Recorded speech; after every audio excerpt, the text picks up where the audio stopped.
የጾም ለምሳ ወይም ለእራት መጠቀም የምንችለው አሰራሩ በጣም ቀላልና ሄልዚ በፕሮቲን የበለጸገ የምግብ አሰራር ይዤላችሁ መጥቻለሁ። የሚያስፈልገን የተከተፈ ስፒንች፣ የበሰለ ሽምብራ፣ ኩከምበር፣ ቀይ ሽንኩርት፣ የተቀቀለ ኪዋ ወይም ደግሞ ሩዝ መጠቀም ትችላላችሁ፣ ባቄላ፣ ኪድኒሚስ፣ ድፍን ምስርና ቤል ፔፐር። ይሄ በጣም ኢዚ ቆንጆ ከለርፉል የሆነና በጣም ሄልዚ የሆነ ለምሳ ወይም ለእራት ተጠቀሙታላችሁ ማለት ነው።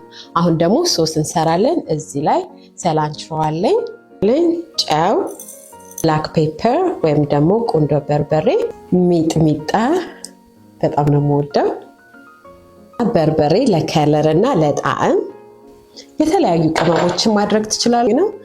ዋይን፣ ቪኔጋር፣ ኦሊቭ ኦይል በደንብ ሚክስ ካደረጋችሁ በኋላ እና ከዛ ሎሚውን ጨምቃችሁ የሎሚ ፍሬ እንዳይገባ እንደዚህ አይነት ነገር ብትጠቀሙ ጥሩ ነው።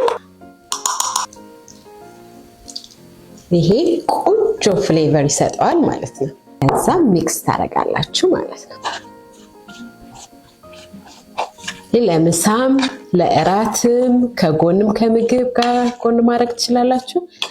እንዴት ትወዱታላችሁ? ሞክሩት። ቺርስ